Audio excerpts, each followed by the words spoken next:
Hi guys, today I'm shooting a video from one of my favorite places, and I've been here before and I just wanted to come back here again to show you how it looks when it's actually springtime. Take a look at this. I'm gonna walk in and show you, and of course I have a story to tell you as well, not just flowers, even though they're amazing. The worst thing about spring, I don't know if this is the case for you, but I'm allergic. So that's the worst part of spring: runny nose and itchy eyes. But that's what it is. But guys, take a look at this.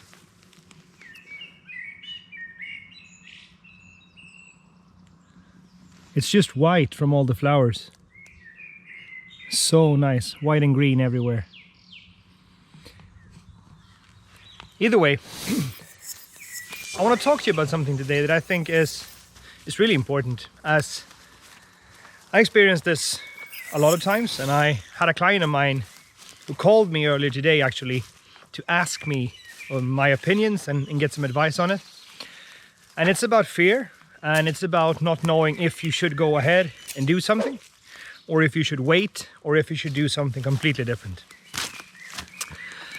And a lesson that I learned and that I tend to keep with me is that if you're not doing anything at all, if you're just waiting for something to happen, you're going to be waiting a long time. But if you take action in any way, shape or form, things are going to happen. Something is going to happen. So my client called me today, and her biggest problem was that she didn't know what she wanted to do. She knew she wanted to do something, but she was unsure of what she wanted to do. And she's trying to build her brand and her coaching business up. So she wanted some support and some help to understand where she should go from here. And we talked for well over an hour. And by the end of it, she had a bit more clarity. And I wanted to share some of the thinking that we had this morning with you guys. And the first thing is, she wasn't aware of her strengths. She was struggling to know if she could really contribute in any way, shape or form to anyone else. Basically, she has a problem with imposter syndrome.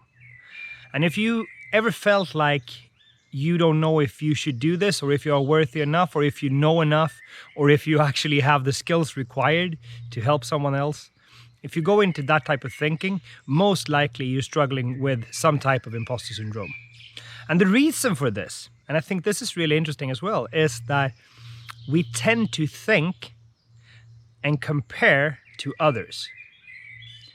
And when we do that, we can always find someone who is better qualified, who has better track records, better credentials, and is better in almost any way, shape, or form.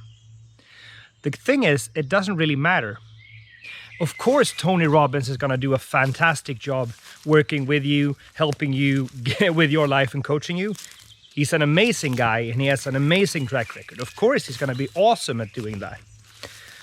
But you can also get fantastic results by working with someone who isn't Tony Robbins, because they understand and they know you and they have the skills required to change your life. It doesn't have to be the most qualified person that you work with. And you don't have to be the best qualified person either. But when you compare with others and when you compare yourself with someone else, you get a really unfair comparison. Who you should compare yourself with is yourself. Look at your life, look at what you achieved, and actually compare with who you were 10 years ago. Not a month ago, you can do that as well, but look back 10 years and understand how much you've changed and where you are right now. There's a huge power in this, and a good way to do this, I actually did a video on this way back, and I'm going to link it in the description so you can go look at that. We call it success stacking. That's a fantastic way to do that. But that's the first thing. Stop comparing with others, compare with you. And just to circle back to the part where we talk about who is the most qualified person. I'm a sports guy, and maybe you are too. And if not, I'm sure you heard when a team is in a bad run of form and starting to lose a lot of games and don't get the result they want, what is normally something that happens? They kick the coach. They let the head coach go, and they bring in someone new. It doesn't matter that the head coach might have been the best qualified person ever and has won 800 Stanley Cup titles and 400 Super Bowls. It doesn't matter, because in that situation, he or her could not get the job done for one reason or another. So qualifications is just one part. It doesn't matter if you have the best qualifications in the world. It also has to do with who you're working with and if you are a good match for each other. Going through here. So stop worrying about comparing with others. It's not relevant for what you do. It's not relevant for your business in any way, shape or form. And it's not fair. So stop comparing with others and compare with you. The second thing is all about fear. And this was the second thing that we discussed this morning. The first was the feeling of unworthiness, and we already dealt with this. The second part was, well, what if I do something and what if I get amazing results? All the spider webs in my face. I'm in the middle of the forest, so no one really walks here, so sorry about that. Anyways, fear. What if I get the results? What if I actually get really, really good results and people start talking about me? And more people come to me. And let's say someone puts a video up somewhere and I get recognition and it goes viral and a lot of people come.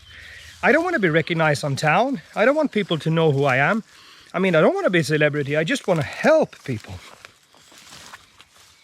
Yeah, sure. That's a problem we can end up in. I mean, ask all the Hollywood celebrities. They're known everywhere. And ask the YouTube celebrities as well.